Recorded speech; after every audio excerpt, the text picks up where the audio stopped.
ating sauce sa tabi para matakam kayo na magluto at mag-try kumain ng pinaupong manok. So, yan lang. So, lagyan na rin po natin siya ng paminta.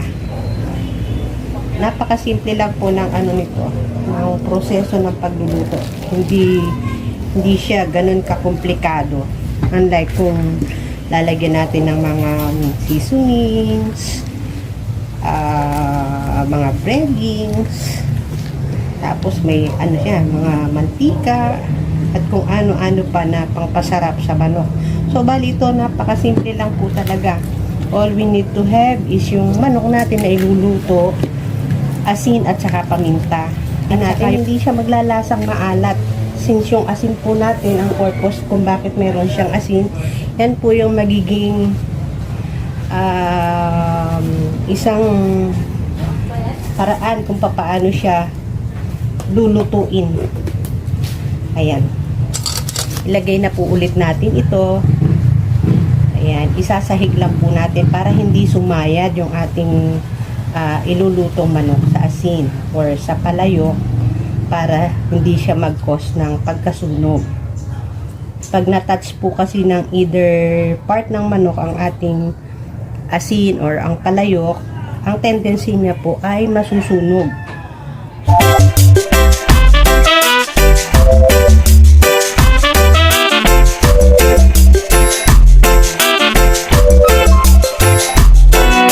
Ng anak ko na magluto daw kami ng pinaupong manok.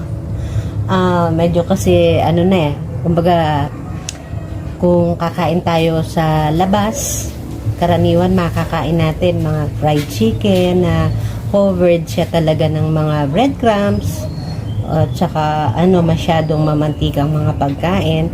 So ngayon yun, naisip ng anak ko para daw naman naiiba, gawa daw ako ng pinaupong manok. So, proceed na po tayo sa pinaupong manok kung paano ang gagawin. So, eto na po yung ating manok. Ano po siya? Dressed chicken. Bale, frozen po siya kanina. So, na po siya, na defrost na po siya.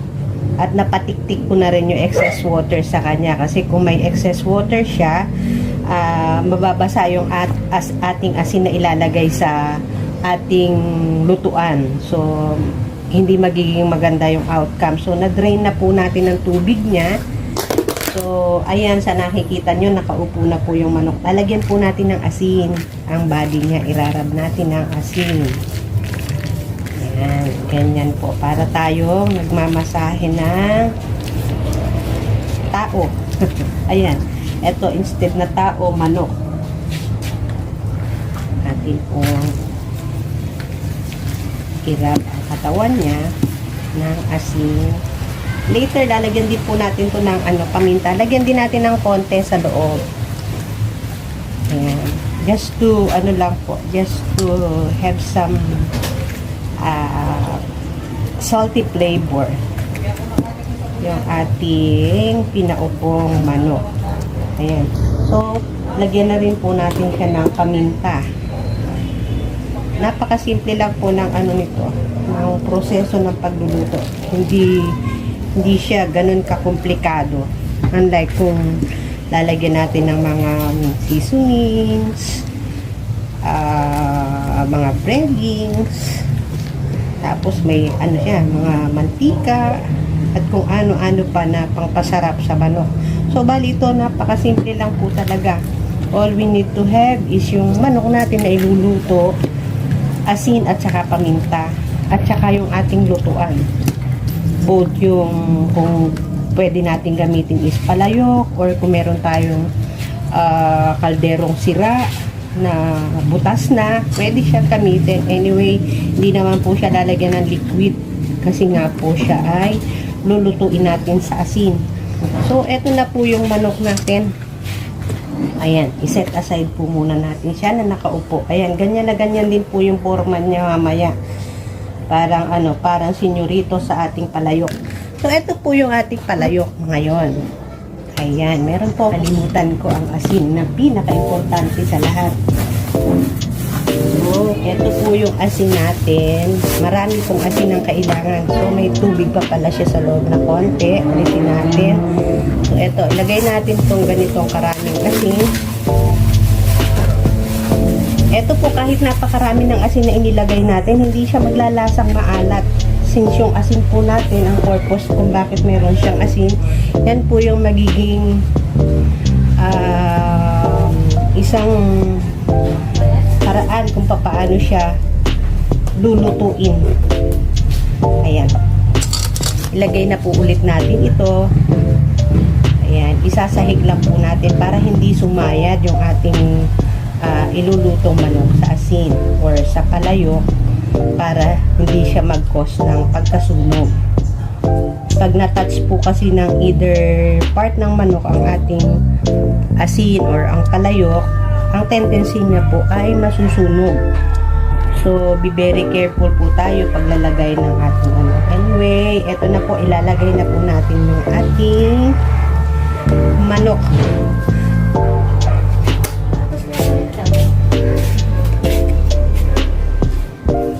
Masyado pong malaki yung ating chicken. So, ayan. So, ano na po, medyo padapain po muna natin yung manok. Pagluto na po siya, saka natin paupuin sa sa plato. So, eto po ang itsura ng ating manok pag atin nang iluluto. So, takpan po natin siya ng ganyan kasi kailangan talaga ay halos nakasealed yung yung ating lutuan. So, gamit po tayo na eto butane stove naman po itong gagamitin natin. Ayan, isasalang po natin yan for about 30 minutes. O kung medyo mga hanggang 40 minutes pwede. Ano po yan? High heat ang kailangan ng ating stove. So, yan po. Mag-aantay lang tayo until maluto na yung ating desired na ulam. Ang pinaupong manok. So, hello. Balikan po natin itong ating niluluto.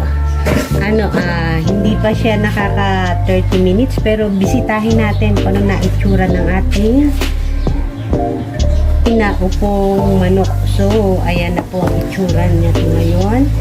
Medyo malapit-lapit na po siya sa katotohanan ng pagkaluto. Ayan, medyo mabango na po yung amoy niya. Tapos yung balat medyo start ng mag-brown. So, antay po ulit tayo ng mga ilang minuto pa. Balikan natin. Okay, sige po muna. Bye-bye po ulit. Hello. Ito po, back ulit po tayo. Nag-prepare na po ako kanina ng hindi ko na ipinakita sa video kasi ang ilalagay lang po naman natin ay toyo at calamansi. So, ito na po yun. Yung good enough lang po sa consumption ng pagkain. Sayang naman po kasi yung sayang naman po masyadong excessive yung ating gagawing sauce. So, ito po ay calamansi at toyo lang. Nasa atin po kung gusto natin is maasim or yung tama lang. So, kami po kasi dito sa amin sa bahay, mahilig po talaga kami sa maanghang na na mga pagkain. So, included po doon yung mga sauce. So, eto po, lalagyan ko siya ng sili. Hindi ko po alam kung anong tawag dito sa sili na to. Medyo malaki yung bunga niya. Pero maanghang po ito. So, lagyan natin or gupitan na lang natin ng isa or dalawa. Kasi sila mahilig talaga sa maanghang So, gupit natin para mas lumabas yung anghang niya. So, optional po ito kung hindi naman kayo kumakain ng maanghang or kung kumakain man kayo at hindi nyo gusto yung sobrang anghang. Lang po, isa lang ang ilagay natin or kalahati lang. Nasa sa atin kung panlasa. So, tikman ko lang po. May kagat po talaga. Maanghang po siya talaga. So, ito pong sausawan natin. Ito po yung pinaka masasabi kong best na sausawan para dito sa pinaupong manok since ang kanyang kanyang lasa is very natural lang po talaga. Kumbaga, yung asin na ginamit natin sa baba as bedding para sa manok, siya yung tumutulong para para makip yung moisture at maluto yung manok. So, kung lalagyan natin ito, kumbaga, ang manok ay magiging very natural lang ang lasa at yung sausawan ang magdadala ng sarap, magdadagdag ng lasa dun sa manok. Parang hindi bagay kung lalagyan natin ng sausawan na mga gravy o yung yung mga iba pang lasa ng sausawan. So, para po sa akin, ang marekomenda ko sa inyo, talagang toyo't kalamansi lang po. Pero nasa atin yung option kung pwede nating itry sa gravy o kung sa ano pa mang sausawan. So, sige po muna for the meantime ulit. So, mga kaplan tips, eto na po, naka 30 minutes na tayo or more. Siguro naka 40 minutes tayo sa pag-intay ng pagkaluto ng ating pinaupong manok. So, buksan na po natin ang ating palayok. So, eto na po siya. Testingin natin kung ang pinakaano po nito is kung sumusuot na o natutusok na siya ng tinidor. So, ayan. Naaano na po siya, nasusundot na po siya ng tinidor, meaning luto na po yung ating manok, yung ating pinaupong manok. So, ayan. Kung ano po, ano na natin ito, papatayin na natin yung apoy at ihahayaan po nating mag-set muna until 15 minutes. Medyo palamigin po natin saka para po mag-drip yung mga excess na fluid na lumalabas sa kanya para pag lagay natin sa plato hindi naman siya mainit and ready na natin kainin. So, bye-bye po muna for the meantime.